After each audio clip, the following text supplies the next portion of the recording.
hacer una revisión de lo que ha sucedido en los últimos días en la fase 1 del Plan Control Territorial, aunque como todos ustedes saben ya está en funcionamiento al 100% la fase 2 del Plan Control Territorial, pero hoy no venimos a hablar de la fase 2, sino de la fase 1, que como dijimos en el lanzamiento de la fase 2 va a continuar al 100% en paralelo, ambas fases.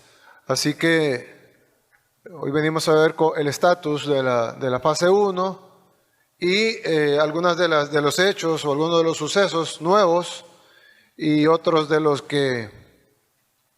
las cosas que se pueden decir en público. Quiero hacer un par de recapitulaciones. Una de ellas es de que continúa la emergencia en los penales.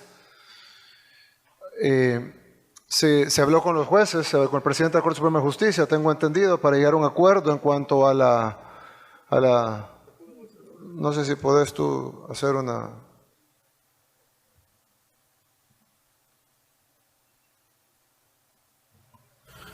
Buenas tardes, presidente. Sí, efectivamente, el día viernes nos reunimos con el señor presidente de la Corte Suprema de Justicia y con algunos jueces. Lo que se trató fue el tema de que pudiéramos sacar a los privados de libertad para no perder los tiempos en los que se están procesando y con esto garantizar de que ninguno vaya a salir en libertad por algún vencimiento en el plazo de la demanda. Nos comprometimos a estarlos sacando conforme los jueces lo vayan requiriendo para que puedan ser juzgados en los tribunales. No obstante, también solicitamos a los señores jueces el apoyo para la implementación de las audiencias virtuales. Ese fue uno de los compromisos que también ellos adquirieron y que también nosotros propusimos también darles todas las facilidades, porque incluso en algunos centros penales no se realizaban las audiencias virtuales porque el lugar que estaba destinado para tener este equipo tecnológico a veces no tenía un toma corriente donde conectarse. Así lo heredamos del gobierno anterior. Parte de los compromisos fue implementación de las audiencias virtuales y también ahorita, para que no venzan todos los procedimientos administrativos, los vamos a estar llevando con un despliegue de seguridad importante para garantizar de que no vayan a emitir ninguna orden hacia el exterior. Gracias. Sí, es importante poder mantener la emergencia en los centros penales. De hecho, ayer fue, Osiris, que se capturó, antier. Antier iba una persona a salir en libertad porque había cumplido su condena. Su condena era de 3 años y medio, ¿correcto? Era de 3 años y medio por tenencia ilegal de arma de fuego. Entonces se capturó hace 3 años y medio, se condenó y ahora, al día de ayer, antier cumplía la pena total. Es decir, ya había cumplido su pena y ya debía salir libre. Pues ya iba el sujeto hacia afuera del penal por haber cumplido la totalidad de su condena. Le hacen una revisión antes de salir, lo ponen en rayos X, ¿no? Lo ponen en rayos X y encuentran una huila, bueno, varias huilas, 13 huilas que llevaba en el estómago, ¿correcto?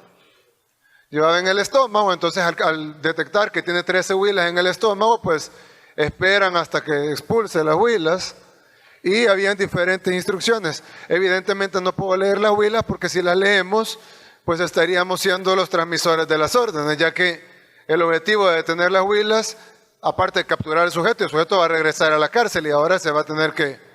Ya iba para afuera, total libertad.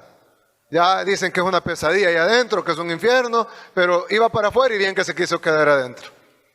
Ahora se va a quedar adentro, pues, a menos que algún juez lo saque, pero sería absurdo si le han capturado 13 huilas en el estómago saliendo. Él se quería quedar ahí en realidad. Y entonces, obviamente no podemos leer las huilas porque sería transmitir la información que ellos quieren transmitir. Así que hicimos un estudio de las 13 huilas y de todos los mensajes que hay en las huilas que podemos comunicar sin que signifique una transferencia de información sustantiva para que ellos puedan ejecutar algún plan. Pero básicamente algo que nos llamó la atención, y sin decir nombres ni planes ni nada, es que querían ingresar, y creo que es importante que la ciudadanía lo sepa, y que los jueces lo sepan y que los diputados lo sepan, porque va cuando enviemos a aprobación el refuerzo para la fase 2, pero dentro de un mismo plan. Entre las informaciones que llevaba ahí, una de las solicitudes es que querían que les llevaran con un dron, un radio al centro penitenciario. ¿Por qué? Satelital y recargable por sol. ¿Por qué? Porque como no tienen señales ya en los centros penales, probablemente, a pesar de que se han hecho requisas, probablemente tengan algún teléfono o saben que ingresar un teléfono no serviría de nada porque no va a tener señal. Entonces quieren un radio satelital, cargador, que pueda cargar por energía solar para poder hacer comunicación. Y otra cosa de las que pedían, hay otras cosas que no vamos a mencionar, pero otras cosas de las que pedían era droga. Entonces a mí me asombra porque ahorita en los penales los reos no pueden salir, no pueden ver el sol, no tienen libros, no tienen equipos electrónicos, no pueden ir a jugar fútbol, no hay talleres, no hay escuelas, no hay paseo, no hay visitas y en algunos casos ni siquiera hay duchas. Pero ellos no pidieron una barra de jabón, no pidieron un libro, no pidieron una Biblia, no pidieron una pelota, aunque sea pequeña y desinflada. No, quieren un radio satelital y drogas. Es decir, aún estando en encierro, están haciendo el esfuerzo por comunicarse al exterior para dar órdenes de asesinatos y extorsiones. Es increíble, es decir, están en encierro total. Por supuesto, ha de ser sufrido estar en encierro total, pero no piden una barra de jabón, no piden un medicamento, no piden un libro, piden un radio satelital y droga. Es decir, no entiendo, ellos de verdad, es como que si estuviéramos tratando de arreglar algo que no tiene arreglo. Eso es increíble. El otro va para afuera, libre, ya se acabó. 3 años y medio estuvo en el penal donde se quejan porque están mal, porque sufren. Ya va libre, ya cumplió su condena. Nadie puede ser juzgado 2 veces por la misma causa. Va el hombre totalmente libre, ya cumplió su condena, va para afuera. Puede viajar, puede salir del país, puede quedarse en su casa, puede trabajar, puede ir a vivir donde quiera, puede pasearse en medio de los policías y nadie le va a hacer nada porque el hombre ya cumplió su condena. ¿Y qué es lo que hace? Tragarse 13 huilas para salir y llevar órdenes de asesinatos y de homicidios y hasta de introducir este tipo de ilícitos a los penales. O sea, es como si 3 años y medio de estar en la cárcel no fuera suficiente para que entienda ¿cuántos años tendría que estar en la cárcel entonces? Bueno, ahora va a quedarse más años, pero si no lo agarrábamos con los rayos X, no se puede, se hubiera ido, y aparte de dar órdenes donde muere más gente,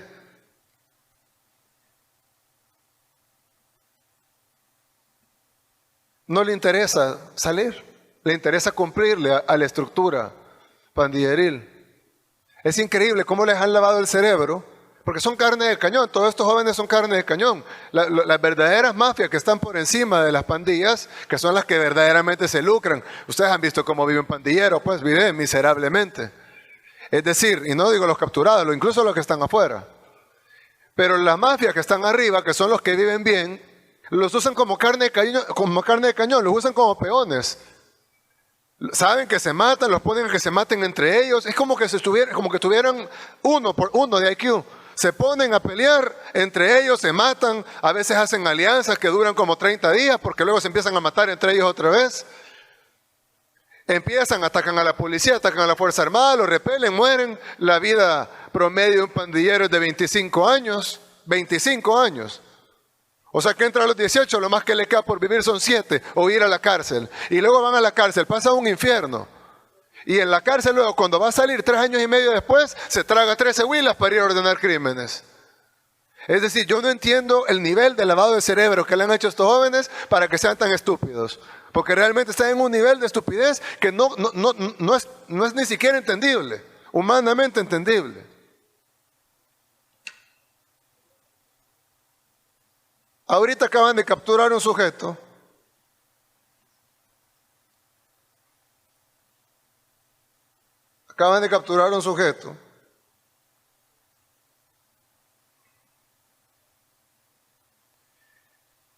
que estaba extorsionando a una persona.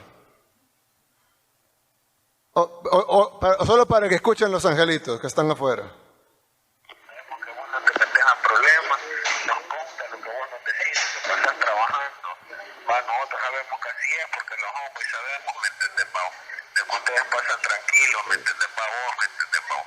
El despabilo está así, de queremos que vos limpies tu imagen con hechos, no con palabras, ¿me entendés, Pau? Aquí va a morir la bronca, ¿me entendés, Pau? Pero aquí de vos depende. No te vamos a venir a exigir los 700 varas que los hombres perdieron, pero sí queremos de que para ahora limpies tu imagen y le tires paro a los hombres, y limpies tu imagen, ¿me entiendes? Tirándole paro a los hombres del Estado con 200 varas, ¿me entiendes? A cambio de respetar tu vida y la de tu familia. Si querés cortar la llamada, paga el teléfono, a nosotros no nos importa. Nuestra obligación y deber es hacerte ver las cosas y decirte cómo está la onda. Ya si vos no le pones mente, solo te voy a decir algo, y estas palabras que no se te olviden, aquí están todos los hombres, sea ahora, mañana, puede ser dentro de una semana, hasta dentro de un mes, el día, la hora y en el lugar que menos te lo imagines, nosotros vamos a actuar y vamos a reventarte el primer familiar que te veamos. Así que simple y sencillamente queremos que este problema se arregle de la mejor manera, pero si vos no pones de tu parte, nosotros, ¿me entendés, Pau? En cualquier lugar que sea te vamos a capturar. Ya si vos haces las cosas como te estamos diciendo ahorita, aquí muere el problema, aquí no ha pasado nada, todo tranquilo, ¿me entendés? Va, ¿te queda claro algo? Sí. ¿Estás escuchando? Sí, me queda claro. Vaya, entonces, ¿me entendés, Pau? Calmate, relajate, si aquí no estás hablando con culeros, aquí estás hablando con pandilleros, y si nosotros teníamos que hacerte algo, te lo hubiéramos hecho sin decirte nada. Lo que queremos es arreglar este problema para que todo esté tranquilo, ¿me entendés? Vos vivas tranquilo y nosotros no tengamos, ¿me entendés, mayor, ¿me entendés, inconvenientes con vos, pues, va. Así es que, como te digo, para ahora queremos que vos le colabores a la pandilla limpiando tu imagen, ¿me entendés? Con unos 200 varas para los hombres del Cabo, vamos. Así es que ya sabes, ¿me entendés, Pau? Entonces, ¿cómo está la onda? ¿Mandamos a alguien a tu casa a recoger la feria ahorita o qué pedo? Pero yo no tengo ese dinero. Por eso, pero sabemos que tocando puertas se te abren, vos sabés que te puedes rebuscar para agarrarlo, pues, ¿me entendés? Si ahorita está temprano, ¿me entendés? Ahorita, ¿me entendés? Son las 9 de la mañana. Va, yo creo de que podés tener las posibilidades para agarrar eso, pues, va. Entonces, ¿qué pedo? No sé, yo no tengo ese dinero. Además, estamos pasando bien mal en mi casa. ¿Y cómo le voy a dar ese dinero yo? Vaya, mira, ¿me entendés, Pau? Vos ves que tocando puertas se te abren, ¿me entendés, Pau? Te voy a poner un ejemplo, no es amenazarte, sino que es aclararte las cosas y que lo veas de ese punto. Yo sé que si no hubiéramos dialogado con vos, ¿me entendés? Y te hubiéramos matado cualquier familiar, ¿me entendés? O te hubiéramos capturado vos y te hubiéramos torturado, ¿me entendés, Pau? Yo sé de que si te matamos un familiar a esta hora, de aquí, ¿me entendés? A las 9 de la noche han gastado más de 1000 varas en gasto fúnebre. Sin embargo, nosotros ahorita estamos haciendo dialogar con vos, ¿me entendés? Para evitar malos entendidos, ¿no? Ay, está bien, pero yo no sé si lo voy a poder hacer reunir ese dinero, yo no sé. Vaya, a partir de ahorita, ¿me entendés? Queremos que estés pendiente de este teléfono. Si te llamamos y no contestás, nos vale verga que no contestes y que quien va a sufrir las consecuencias o vos, no nosotros. Así que a partir de ahorita, llamada que te haga yo, cualquier hongo, y tenés que estar pendiente del teléfono, rebuscate con esa feria, ¿me entendés, Pau? Y si no, vos entregas esa feria, ahí muere el problema. Y lo demás, como te decimos, no queremos verte con teléfono en mano, peor con una llamada en línea. Así que ya sabes, aquí vivís tranquila, ¿me entendés? Todo tranquilo, aquí no ha pasado nada, pero si no cumplís lo que te estamos diciendo, ya sabes, día y hora que menos te lo imaginé y lo esperé, vamos a actuar. Entonces, ¿cómo estaría la situación? ¿Le vas a poner mente o es necesario que nosotros actuemos con hechos de sangre para que vos le pongas mente? No, es que yo no tengo ese dinero. Pero sabemos que te puedes rebuscar, hombre, ¿me entendés, Pau? Ya sea vos o cualquier familiar tuyo, puedes ver que vendés, que empeñás, ¿me entendés, Pau? Eso es hoy a las 9 de la mañana. La víctima decidió no pagar la extorsión y decidió denunciar el hecho. Ahora el extorsionista está capturado y ella no tuvo que pagar el dinero que le estaban exigiendo. Obviamente es entendible de que hay salvadoreños que no quieren correr ese riesgo. Hay otros que deciden, ya están cansados y deciden ya no pagar la extorsión. Y hay que recordar que cuando inició este fenómeno, el fenómeno de las pandillas, los hechos de extorsión eran mínimos. Eran mínimos. Ahí en los 90s. Se dejó crecer. Y allá por el año 2000, año 2001, cuando se lanzó el plan Mano Dura, que básicamente pues no tuvo nada de dura, simplemente fue un show que se fue a montar ahí en la DINA. Luego se dejó que crecieran estas estructuras y los homicidios tendieron al alza. Luego se implementó el plan Super Mano Dura, que también fue un fracaso, y los homicidios tendieron al alza otra vez. Incluso estábamos revisando con el comisionado Arriaza que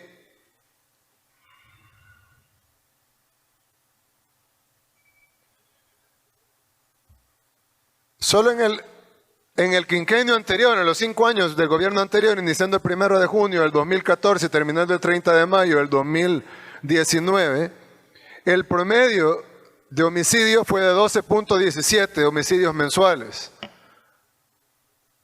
Ese fue el promedio de homicidios del quinquenio. Promedio mensual fue de 383.91 homicidios. Incluso hubo meses como agosto del 2015 que tuvimos 918 homicidios, es decir, prácticamente 30 homicidios diarios. 30 diarios, incluyendo sábados y domingos y los días feriados de agosto. 30 homicidios diarios. Estamos viendo un reporte completo de cómo funcionan todos los homicidios por departamento, por zona, por si es de la MS o de la Salvatrucha, de la MS o es de la 18 Sureños o de la 18 Revolucionarios, a quién atacan, qué tipo de víctima es, etc. Y de nuevo lo que tenemos es que tenemos los homicidios básicamente fueron subiendo todos los años, 2009, 2010, 2011, luego tuvo una baja artificial producto de la tregua en el 2012 y en el 2013, pero igual esa baja incluso esa baja no es tan significativa. Bueno, y además justo, sí, en tu reporte, correcto, justo cuando bajan los homicidios, aumentan los desaparecidos. Y luego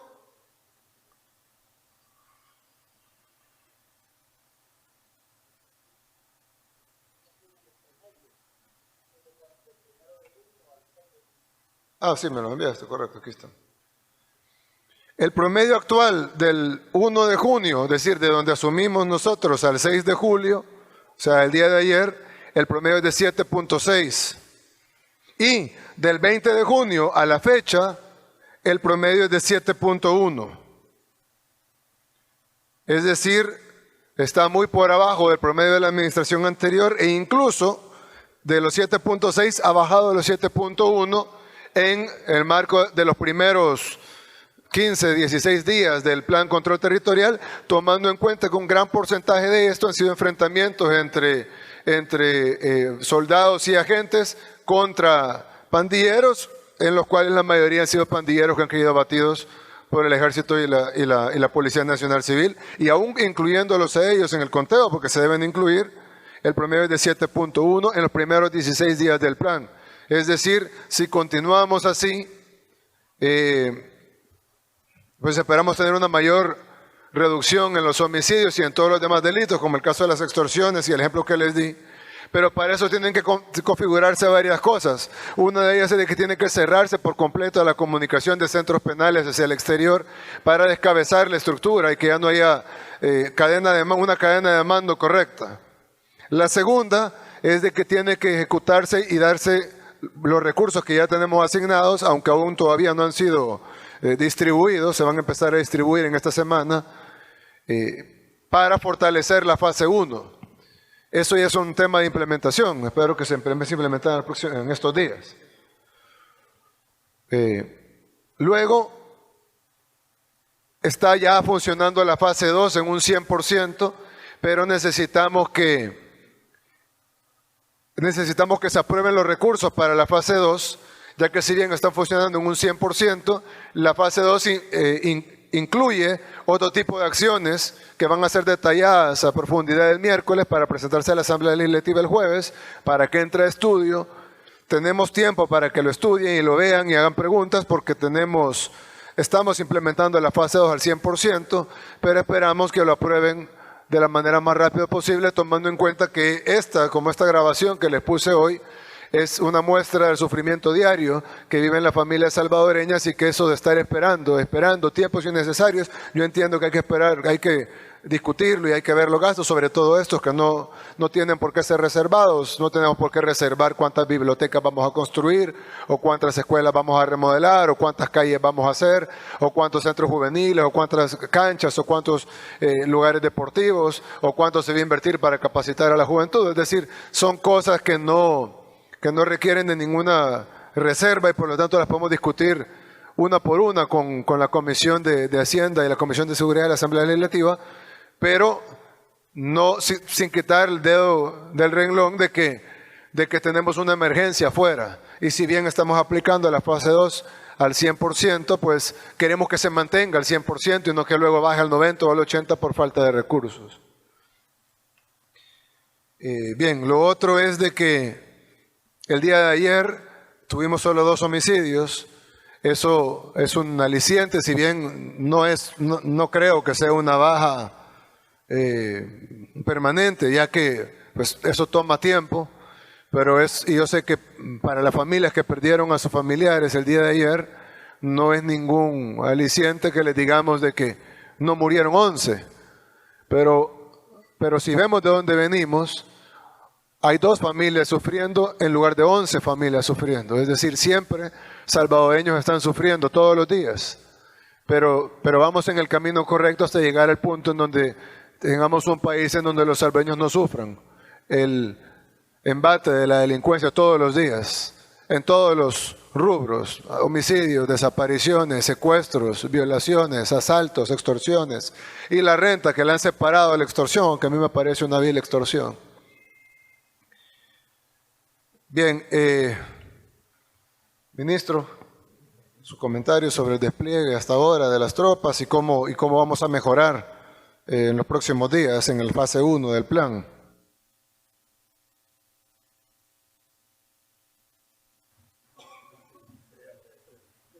Gracias, señor presidente.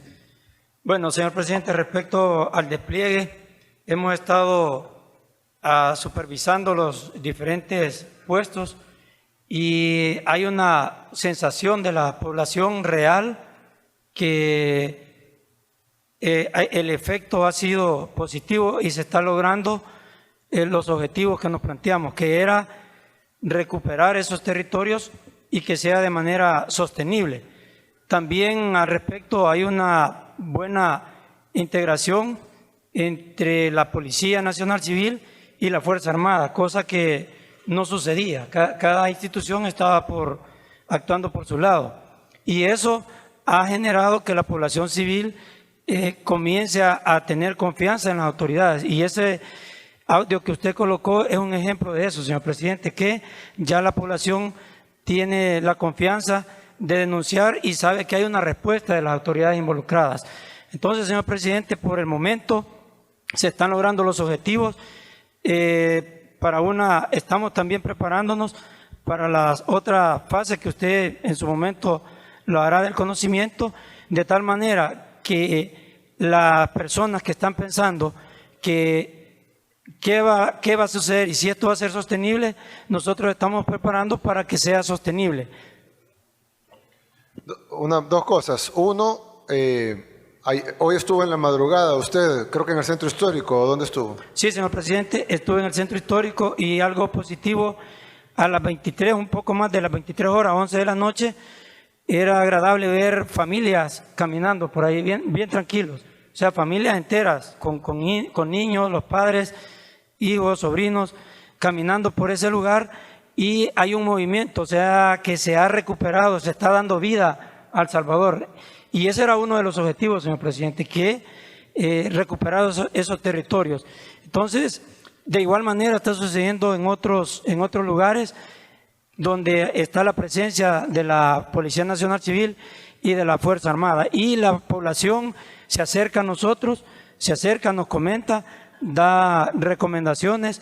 Entonces, es un indicador, señor presidente, que los objetivos se están logrando. Gracias. Comisionado, si nos da un reporte de los elementos de la policía, por favor. Sí.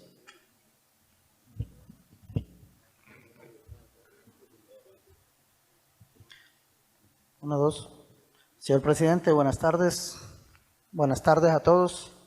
Sí, en lo que respecta a la Policía Nacional Civil, pues los resultados son tangibles. La verdad es que es impresionante la gran cantidad de capturas, incautaciones, decomisos y especialmente la percepción ciudadana, que es la que nos está guiando y nos está apoyando.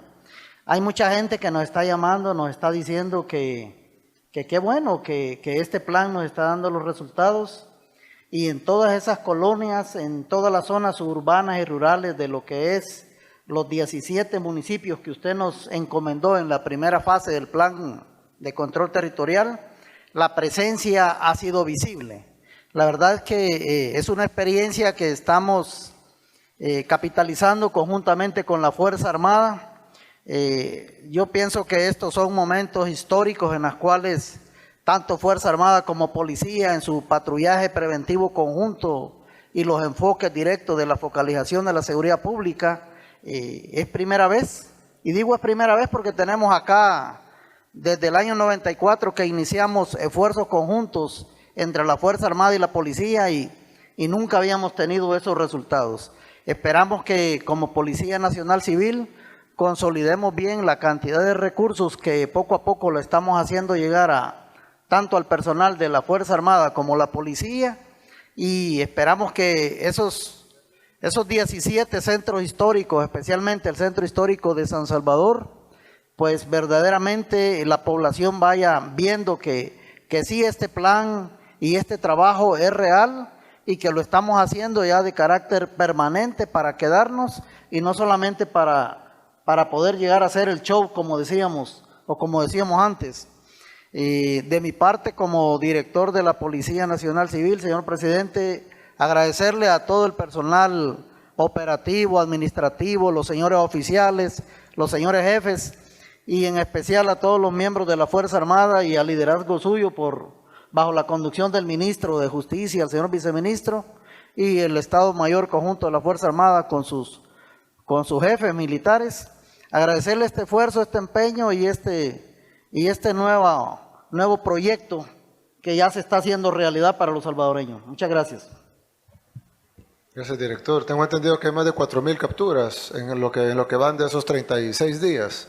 ¿Es correcto? Sí, llevamos un aproximado de 4.300 capturas desde el 1 de junio hasta la fecha. Ahí estamos hablando de capturas en flagrancia, órdenes judiciales, órdenes administrativas, privaciones de libertad de menores, que son localizaciones. Ahí va todo el consolidado. Así es que son resultados satisfactorios. También ha habido incautaciones de droga, incautaciones de armamento. Armamento que han dejado abandonado. Vi que dejaron abandonadas unas granadas ayer o antier. Ayer. El día de hoy capturamos una persona que traía 2 fusiles de Honduras. Una operación de trabajo ahí coordinado con Honduras. Y bueno, le hemos quitado ya dinero a los extorsionistas. Hay ranfleros, palabreros que están saliendo en desbandada, están recogiendo el dinero y también los estamos capturando. Y la verdad es que los resultados ahí están y son reales. Excelente, gracias. También entiendo que hoy que venía en camino para esta reunión, hablé con el ministro de Hacienda, me dijo que los fondos que aprobó la Asamblea ya están disponibles a partir de mañana para que se empiecen a solicitar ambas carteras de Estado, tanto la policía por medio del Ministerio de Seguridad y Justicia como de la Fuerza Armada. Empezar a solicitar esos fondos, ya están disponibles, ya que ya él y yo ya firmamos el decreto. Así que ya a partir de mañana pueden empezar a solicitar los fondos para reforzar todo lo que se iba a reforzar, incluyendo la alimentación de los agentes y de los policías, los agentes y los soldados, que como hemos visto hasta el día de ayer, hasta el día de hoy, ha sido increíblemente precaria. Es decir, nos heredaron un nivel de precariedad altísimo, pero es importante que resolvamos ya. Ya tenemos los recursos, a partir de mañana pueden empezar a solicitarlos. Y es importante que resolvamos eso ya, porque esta gente, como bien dijo usted, director, está dando su tiempo, está dando su esfuerzo, un riesgo grande que están corriendo todos, y pues lo menos que podemos hacer es que tengan una alimentación correcta, además de otras cosas, pero de eso lo hablaremos luego. Si quieren. Adicionalmente, señor presidente, a lo que se acaba de mencionar, también es importante recalcar que muchos de los soldados, después de terminar su servicio, iban caminando más de 5 kilómetros para llegar al lugar donde van a descansar, y tal vez les tocaba descansar 3-4 horas. Yo estuve conversando con ellos anoche y ellos manifiestan su complacencia en el sacrificio que están haciendo, pero les agradaba ver a las familias caminando ahí. Y eso era como el premio, el incentivo que ellos tenían, que estaban viendo ya los efectos. Pero coordinando con el señor ministro de Justicia y con el director de la PNC, la policía también puso a disposición vehículos para transportar a nuestros soldados luego que terminan su tarea y los llevan a los lugares donde van a descansar. Eso era lo que no se les estaba otorgando. Adicionalmente, nosotros hemos estado visitando las unidades militares y ordenamos yo al CALFA que comience la producción de uniformes a fin de proporcionarle los uniformes y las botas a los soldados. Usted nos dio la orden, señor presidente, que hay que mejorar la calidad de los uniformes, y también estamos trabajando en eso, pero por el momento les estaríamos proporcionando muy pronto los uniformes nuevos y las botas al personal que lo requiera, señor presidente, para dignificar el trabajo que ellos están haciendo. Sí, igualmente la Policía Nacional Civil, aparte de la dotación de uniformes, vehículos, combustible, también ya preparamos la pagaduría auxiliar que le va a hacer llegar su régimen de los $200 al personal que está involucrado en este plan, que es lo que usted nos ofreció y que usted nos consiguió ya los presupuestos. Así es que a la par que estamos trabajando en esta labor y en este esfuerzo, también estamos velando porque los recursos y porque los incentivos lleguen también al personal policial. Excelente, gracias, director. Lo último antes de las preguntas, es decir de que estamos ya al 100% de implementación de la fase 1, aunque ahora van más recursos, pero los recursos van más a fortalecer ese 100%, que no se nos baje, ¿verdad? Que no se nos caiga, y estamos... Y aunque apenas hemos iniciado, pero hemos iniciado al 100% con la implementación de la fase 2, y los recursos que vamos a solicitar no se van a requerir en las próximas semanas, por lo tanto puede haber un proceso más largo en la Asamblea Legislativa, pero sí se van a requerir para sostener la fase 2. Luego, cuando lancemos la fase 3, vamos a tener en paralelo la 1, la 2 y la 3, y luego cuando lancemos la fase 4, ahí ya se suspende la 3 y la 1. Y nos quedamos únicamente con la fase 4 y la fase 2. No es porque se vaya a quitar la fase 1 para que a alguien le vaya a dar miedo, no, sino que la fase 4 incluye todo, ya que ya vamos a haber pasado por la fase 3, la cual estamos ya preparándola, y creo que va a ser algo que sí va a tener un impacto mucho mayor en el territorio del que estamos teniendo ahora. Y ya en la fase 4, pues se suspenderían la 1 y la 3 porque estarían incluidas dentro de la 4. Así que yo creo que ahí, cuando estemos implementando la fase 4 y la fase 2 en paralelo, es donde que estamos hablando de 2 años, más o menos de aquí a 2 años, es donde vamos a ver, aunque deben de verse desde ya los cambios, pero es donde la gente ya va a sentir realmente que vivimos en un país muchísimo, muchísimo más seguro del país que nos heredaron. Y por supuesto siempre estarían pendientes de la fase 5, 6 y 7 para hacer de verdad un país seguro, que es lo que estamos buscando y creo que es lo que soñamos todos los salvadoreños. Y podemos preguntar en la calle. Yo siempre le digo, cuando alguien, un medio de comunicación, alguien me pregunta, hagamos un sondeo en la calle o en las redes sociales y van a ver cómo el 95% de la gente, si no más, les va a decir de que apoyan este plan, de que quieren ver que este plan se fortalezca y continúe y que le piden a los demás órganos del Estado de que colaboren en el plan. Necesitamos colaboración del órgano judicial, necesitamos colaboración de los diputados y necesitamos colaboración de la Fiscalía General de la República. Sin la colaboración de estos entes, pues evidentemente estaríamos luchando amarrados de una mano.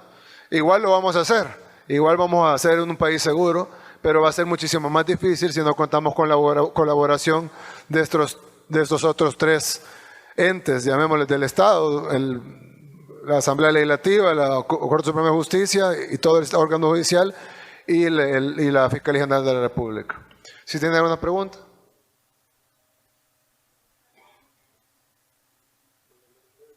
Bueno, vamos a dar inicio a esta conferencia con la periodista de Radio Nacional, Claudia Chicas. Buenas tardes, presidente. Buenas tardes al Gabinete de Seguridad. Hoy en la mañana escuchábamos conferencia de prensa por parte del arzobispo de San Salvador, Monseñor José Luis Escobar Alas, y él hacía una pequeña valoración en torno a la fase 1 y 2 del Plan Control Territorial. Él decía que se da el voto de buena fe para creer en este esfuerzo, pero hizo un llamado a los políticos y a otros sectores a que eviten las críticas y que se sumen. Ya lo escuchábamos a usted, presidente, haciendo un llamado a los diferentes poderes del Estado a que se sumen. Pero nuevamente, ¿cuál es el llamado en un primer momento a los partidos políticos que todavía siguen manteniendo una postura de crítica al plan? ¿Y cuál es el llamado en ese sentido a los diputados? Porque se vienen una serie de peticiones para refuerzo económico al plan de control territorial. Gracias, Claudia. Sí, la realidad, bueno, en primer lugar un saludo al arzobispo. Creo que tiene razón en el hecho de que hay que darle un voto de confianza a esto, sobre todo, bueno, por varias razones. Primero, porque yo creo que cualquier gobierno, cualquiera, todos los gobiernos, incluso anteriores, que nos han dejado tan mal sabor y los que vengan en el futuro, a cualquier gobierno se le tiene que dar la oportunidad de implementar sus planes y de trabajar. Nosotros tenemos ahorita 36 días, 37 con si incluimos este día de estar trabajando día y noche, en la madrugada, sábados y domingos, bueno, hoy es domingo, sin parar en esos 37 días para tratar de mejorar el país. Y creemos que a todo gobierno, independientemente del rubro, no solo el de seguridad, se le tiene que dar la oportunidad de trabajar antes de criticar. Es difícil criticar algo que no se ha visto, se tiene que ver y luego pues se hacen las críticas o las valoraciones al respecto. Número uno. Número dos, yo me sumo a ese llamado de que, incluso lo había dicho anteriormente, como tú bien acotaste, de que en lugar de criticar, esta es hora de apoyar. Generalmente los políticos se llenan la boca diciendo que están trabajando por el pueblo, que su único interés es el pueblo, que lo que quieren es el beneficio para el pueblo, pero a la hora de las horas, pues parece que lo último que quisieran es eso y lo primero que quisieran es que falle el adversario político, que falle el gobierno, porque así ellos sienten que van a tener un rédito electoral. Cuando lo que debemos de ver ahorita, no hay elecciones este año ni el otro. Aprovechemos este tiempo para que no haya elecciones, para poder trabajar juntos en pro del país. Y ese llamado se le hace a los poderes del Estado, pero también a los demás sectores de la sociedad. Nosotros también saludamos con agradecimiento a los medios de comunicación que se han sumado en el sentido de presentar la realidad de las pandillas. Yo he visto reportajes en varios medios de comunicación en donde se ha reportado la realidad de lo que viven las pandillas, cómo son las pandillas, qué es lo que se está haciendo. Y de todas estas cosas creo que suman al plan. Es decir, cada salvadoreño en su trinchera tiene una responsabilidad. las personas en las redes sociales, las personas en la calle, en la mesa, que están almorzando en su casa y están comentando. Es importante que pongan su esfuerzo también en de que la familia esté a favor de lo que se está haciendo. Incluso, es feo decir esto, pero los familiares de los pandilleros, por ejemplo, se habla de 500,000 de personas, alrededor de los 60,000 más o menos, de acuerdo al estudio de la Fuerza Armada, pandilleros que hay en el país. Evidentemente no hay un censo exacto, pues, porque no, pero más o menos se habla de 60,000 pandilleros y de 500,000 de personas que están alrededor, que no son pandilleros, pero algunos colaboran con ellos y algunos son familiares directos de ellos. Hemos visto casos, por ejemplo, en donde ahora hay emergencia en los centros, pero cuando no había, llegaba la pareja sentimental del reo a visitarlo, una persona probablemente buena, que no, o sea, no es una delincuente, digamos. Sin embargo, entra al centro penal y llevaba celulares, chips, dinero, droga. Y entonces uno dice, bueno, obviamente se tiene que capturar a esta persona. Y cuando se captura y la persona está llorando porque la capturaron y le encontraron el dinero, los chips, los celulares, dice que yo lo hice por amor. Entonces, es decir, ¿por qué el sinvergüenza que está ahí adentro no le tiene amor a ella y no le pide que haga estas cosas? Entonces, hacerle un llamado a las personas que no se dejen utilizar por los sinvergüenzas, porque ustedes al final van a pagar los delitos de ellos. Imagínense que, digamos que hay una familia, y digamos que el hombre, que generalmente hay más delincuentes hombres que mujeres, habría que hacer un estudio sociológico porque es así. Y capturan al hombre, digamos, y por lo tanto el hogar se queda sin una parte del sustento, si no es que todo el sustento, porque tenemos una sociedad machista que le da más empleo al hombre que a la mujer. Y entonces la mujer tiene que ser padre, madre, cuidar los niños, buscar el sustento para la familia, vivir en situaciones precarias, en situaciones, etc. Y todavía viene el sinvergüenza que está ahí adentro, le exige con algún chantaje emocional que ella lleve celulares, chips, dinero, drogas al centro penal. Y ella, chantajeada por este sujeto, va y hace eso. ¿Qué gana? Primero, ella va a ir a la cárcel, no podemos hacer otra cosa. Segundo, sus hijos van a quedar probablemente en un hogar sin padres, en donde tal vez el hijo mayor de 14 años o de 12 años se va a hacer cargo de sus hermanos. Y entonces sigue el círculo de violencia, porque probablemente este muchacho de 12 o 13 años lo que va a hacer es entrar a la pandilla. Destruir a su vida, la de sus hijos, la de su familia, por un sinvergüenza. Yo sinceramente digo, yo no digo que todos los que están en la cárcel son así, pero desde el momento que les piden que les lleven celulares, chips, dinero, drogas, sabiendo que ustedes se enfrentan el riesgo de ir a prisión por varios años, de sufrir lo que ellos están sufriendo en prisión, de dejar a su familia sola, eso no es amor. De verdad, eso no es amor. Si le piden eso, sepa que lo que tiene es un sinvergüenza ahí adentro, cuelgue el teléfono y no lo vuelva a visitar. Y por eso digo que va para todos, va para la sociedad, va para los medios de comunicación, va para la gente, va para los académicos, para los intelectuales, para las ONGs, para la gente, para los críticos del gobierno, para los no críticos, para los diputados, para los jueces, para los fiscales. El día de mañana, a las 9 de la mañana, tengo una reunión con el fiscal general, ¿lo entiende? Para el fiscal general, va para todos. Es decir, no podemos vencer este flagelo solos. Aquí tenemos el ejemplo de una mujer valiente que no se le puede exigir a todos que hagan eso, se entiende el miedo, a veces el miedo nos gana.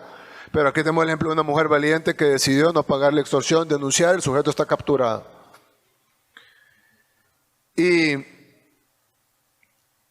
el llamado para todos los sectores. Ahora, como yo bien dije una vez, este es un país libre y pues el que quiera criticar tiene todo el derecho a criticar y obviamente no va a tener ninguna responsabilidad por ello. Esto es un país libre, pero yo creo que esta es una oportunidad única que tenemos de vencer a las pandillas. Ya trataron en los 90, ya trataron en la década anterior, ya esta década se acaba en 6 meses y no se pudo. lo que tuvimos fue más muertes, más pandilleros, más extorsiones, más violaciones, más delitos, que crecieran y se fortalecieran estas estructuras. Y ahora que vemos la posibilidad de vencer por fin a este mal que sufren los salvadoreños todos los días, pues yo creo que es hora de que nos unamos todos y lo resolvamos. Ya hubo una experiencia cuando en el año 2000, cuando habían estos secuestros, que todas las semanas secuestraban 2 o 3 empresarios, se unió la sociedad. Incluso recuerdo que hasta la NEP y todos se unieron, pusieron dinero incluso para contratar expertos, etcétera, y todos se unieron y se resolvió el tema de los secuestros, y desde entonces han pasado casi 19 años y ese tema de secuestros no es un tema prioritario, como lo era en aquel tiempo donde se sabía de 3 o 4 secuestros a la semana. Ahora estamos hablando de un problema mucho más grande y por ende muchísimo más grande y que afecta a toda la población, no solo a 3 o 4 personas a la semana, y por ende necesitamos una unión mucho más fuerte, necesitamos mucho más recursos y necesitamos poner al Estado en función de eso.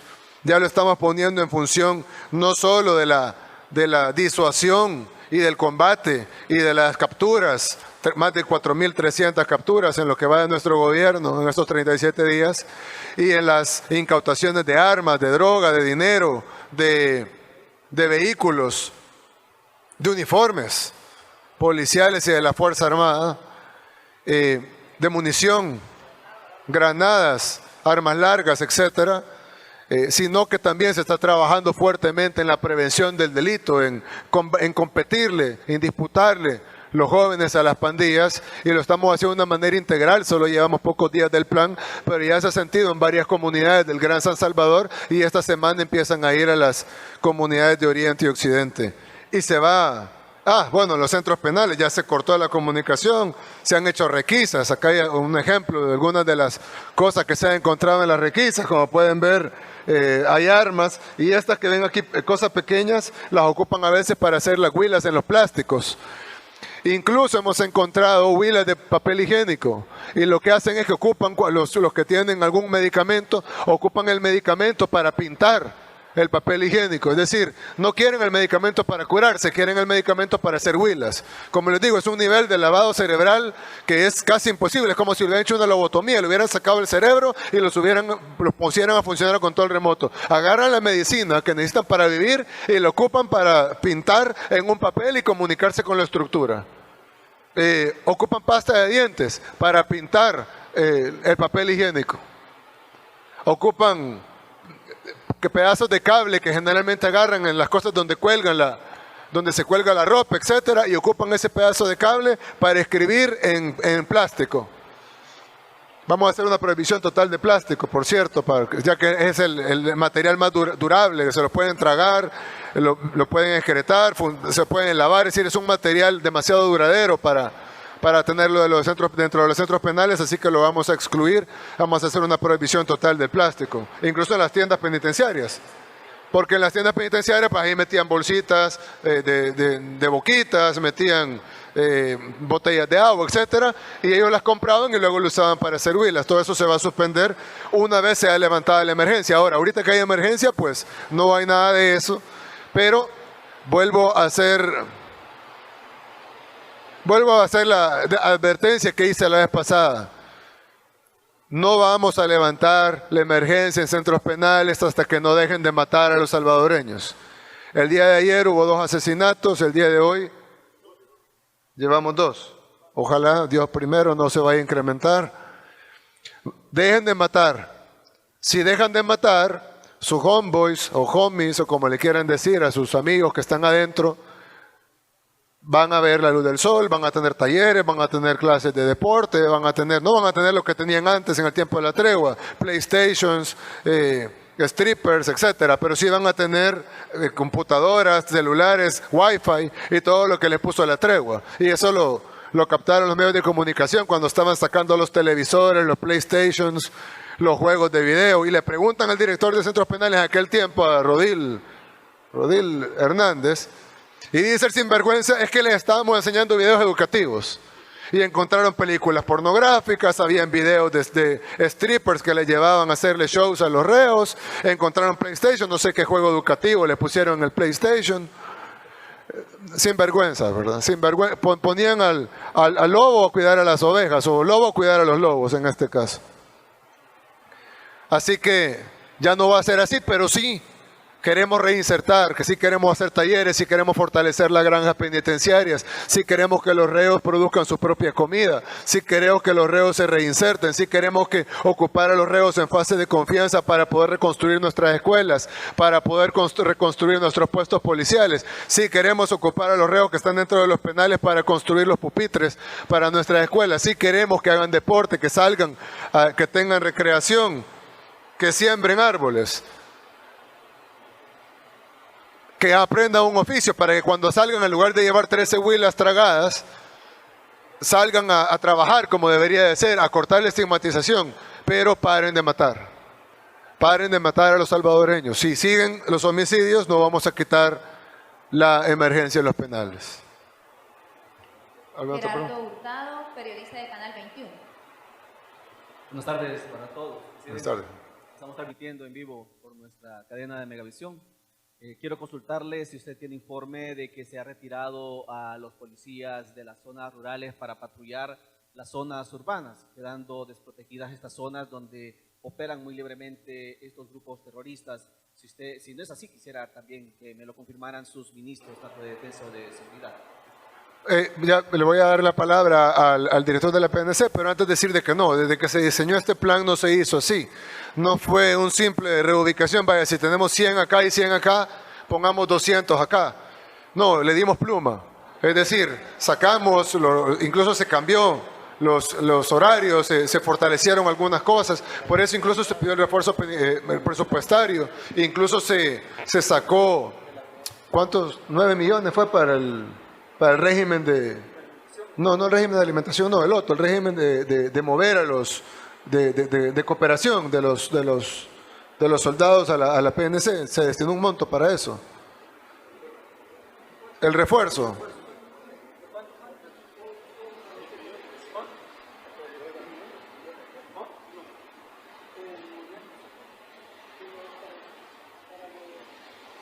Para los 7.300, señor presidente. Para los 7.300 soldados que iban a colaborar, ¿se destinan cuánto dinero? Son alrededor de 20 millones más o menos. 20 millones de dólares. Entonces se destinó 20 millones de dólares para sacar esos 7.300 soldados y luego también se hizo cambios en el... Si puede, director, por favor. Sí, también en la Policía Nacional Civil lo que ha pasado es que la Fuerza Armada y la Policía Nacional Civil a nivel nacional tiene un protocolo de actuación en las cuales mantenemos los grupos conjuntos de apoyo a la comunidad en diferentes lugares, en lugares de las zonas rurales, en zonas suburbanas y en algunos lugares estratégicos en las cuales se ha dado la movilización ciudadana por amenazas a grupos criminales. En esos lugares se mantiene el apoyo de la Fuerza Armada conjuntamente con la Policía Nacional Civil. Lo que ha habido es una reorganización, un planteamiento operativo organizacional en lo que son 17 municipios, que es la orden del señor presidente en la fase 1. Estamos hablando de los propios centros históricos. Pero sí, lo que es el despliegue territorial entre la Fuerza Armada y la Policía Nacional Civil en la zona rural del país se mantienen. Bueno, nosotros mantenemos las siguientes tareas. Tenemos los grupos de apoyo a la comunidad, como lo mencionaba el señor subcomisionado, se mantienen. También tenemos posiciones permanentes. Continuamos el patrullaje en aquellos puntos ciegos en toda la frontera de nuestro país con los vecinos. También tenemos el plan de apoyo a las escuelas, continúa desarrollándose, y las patrullas móviles. Adicionalmente a esto, hemos empleado, adicional a lo que ya estaba, nosotros también hemos empleado más personal de la Fuerza Armada en algunas zonas rurales donde la permanencia de las pandillas ha sido grande y no lo habíamos ubicado, que es lugares donde han estado asesinando a miembros de la Policía Nacional Civil y de la Fuerza Armada. Esos lugares los hemos reforzado también. Sí, también centros penales hemos implementado el apoyo para ese sector. Lo otro es que por primera vez en cuántos años vamos a abrir reclutamiento en la Fuerza Armada. Sí, bueno, en los últimos 10 años los reclutamientos han sido bien mínimos. Ahora ya estamos trabajando para reclutar 1000 hombres más, lo cual, si lo sumamos al resto que ya se encuentra apoyando a la seguridad pública, pues es algo significativo, y que reclutar 1000 hombres más es un gran esfuerzo que se está haciendo, pero va en buen camino. Ahora, eso ya es otro dato de la fase 3, así que no.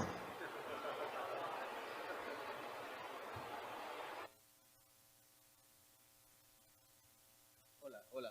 Presidente, perdón, también quiero saber qué tipo de informe tienen con relación a los pandilleros que están huyendo hacia otros países. Sí, entiendo que debería de existir alguna conversación con las fuerzas policiales de otros países para poder retener o contener a estos pandilleros que están huyendo hacia Guatemala y hacia Honduras. Hace poco han presentado a alguien que estaba huyendo hacia otras zonas. Quisiera saber si están capturando pandilleros cerca de las fronteras y si hay algún tipo de conversación o si ya está contemplado en las otras fases que hacen falta. Sí, hemos tenido reportes primero hemos tenido reportes de pandilleros que huyen de las zonas que están bajo el plan de control territorial, fase 1. Luego tenemos pandilleros que no solo huyen de esa zona, sino que huyen incluso de las comunidades porque hay patrullajes, etcétera, y se han ido al campo. Incluso se han desmantelado, ustedes mismos han visto, campamentos. Había un campamento tipo guerrillero donde fallecieron dos pandilleros en enfrentamiento cuando encontraron el puesto, digamos, el campamento. Incluso se encontraron granadas y fusiles en el campamento algo que hace 10 años o hace 20 años mucho menos no se miraban campamentos, es decir, era un fenómeno urbano, las pandillas. Ahora pues han evolucionado, digamos, y también ha evolucionado. Ahorita tenemos reportes por la presión, como pasa en todo. Si uno aprieta aquí, pues generalmente se infla acá. Pero en el caso nuestro, se ha mantenido todo el país. La fase 3 y la 4 van a venir a aliviar el resto, aunque se mantienen la fuerza 3 y se han reforzado, como el caso de centros penales y las fronteras, pero también en la fase 3 y 4 pues se va a complementar el resto del país. Pero hay un tema importante, y es de que sí es cierto, se ha dado huidas de pandilleros hacia Guatemala y Honduras, más que todo, y aunque algunos a Nicaragua también, y hay una fuerza de tarea conjunta. No sé si nos puede informar. Sí, efectivamente, señor presidente. En el marco de la Conferencia de Fuerzas Armadas Centroamericanas existe la Fuerza de Tarea Trinacional, que fue lanzada aproximadamente hace 2 años y medio, en donde los comandantes militares, digamos, de El Salvador con Guatemala y El Salvador con Honduras, mantienen coordinaciones bimensuales, en donde se planifican patrullajes a lo largo de la frontera terrestre. El esfuerzo entre los dos es de inteligencia y de operaciones principalmente, y tiene como efecto pues la captura de todos aquellos delincuentes en base a información que están cruzando las fronteras entre los 3 países. Hay una coordinación permanente y constante entre los comandantes de zona militar de los 3 países para precisamente contrarrestar ese tipo de movimientos ilegales a lo largo de la frontera, señor presidente. Gracias. Hay que acotar otra cosa. Todos estos movimientos uno pensaría que, en primer lugar, no todos se están moviendo. Hay 4.300 capturados. Número 2, hay deserciones. Todo depende de qué nivel, en qué nivel está la pandilla. Si está en un nivel muy bajo, la deserción es fácil. A veces usan muchachitos jóvenes de 12, 13, 14 años, los utilizan para postes o para antenas. Están en un nivel de no miembro, sino de colaborador de la pandilla. Para ellos es muy fácil desertar. Diferente para un miembro activo de la estructura pandilleril, es más difícil. Hemos cortado la comunicación desde los penales y eso hace que la cadena de mando se rompa. Entonces, si viene un pandillero, un ranflero, un palabrero y huye a otro país, no simplemente se movió de lugar. Es decir, ya su zona de influencia, porque probablemente ese palabrero, su zona de influencia era Santa Tecla, por decir. Si él va a Guatemala, pues para que él establezca una estructura allá, no es así nomás, es decir, va a tener que convencer gente, jóvenes, desde dónde va a operar, quiénes van a hacer su estructura, cómo le van a enviar dinero, cómo va a recibir, cómo va a pagar su estructura. Es decir, no simplemente hay que pensar que porque el palabrero se mudó de Usulután a un campamento en las montañas de Morazán, pues está bien. No, de las montañas de Morazán no puede matar a nadie, no puede extorsionar tal vez sí, pero no puede violar, no puede asaltar. Ya dar órdenes solo la puede dar vía comunicaciones, las comunicaciones se pueden interceptar. Si llegan y lo visitan, pues entonces está estableciendo una cadena que nos da indicios de dónde perseguir. Es decir, mover una estructura no es tan fácil. Yo pongo el ejemplo con el gobierno. Si descabezáramos a todo el gobierno, ministros y presidente y todo, y los aisláramos en un cuarto sin comunicación, fuera un caos afuera. A pesar de que estuviéramos todos bien en un cuarto, digamos. Pero al no tener comunicación con el exterior, eso descabeza la estructura de mando. Y si encima los que están afuera empiezan a tener deserciones, bajas por medio de las 4.300 capturas, bajas por enfrentamientos con la misma policía y la Fuerza Armada, huidas de sus ámbitos de influencia, de sus zonas de influencia, huidas hacia otros países, empieza a desquebrajarse la estructura. Así como hemos hablado en otra ocasión del tejido social, en El Salvador también tenemos un tejido pandilleril. Ese tejido pandilleril tiene zonas, no pueden cruzar en el centro de San Salvador, por ejemplo, en la zona donde opera una pandilla, si hay una pandilla operando en la calle siguiente, ellos no pueden cruzar la calle. La calle es una frontera invisible, el que la cruza de la otra pandilla muere. Entonces, para él tener que movilizarse hacia otro municipio, ya no se diga otro país, es desquebrajar la estructura total, con que no pueden cruzar la calle, mucho menos si van a tener que cruzar otro país. Entonces, solo han pasado 17 días, incluyendo el día de hoy, del Plan Control Territorial. Pero en 17 días se está desquebrajando la estructura. Imagínense lo que pasaría en 2 años si esto continúa.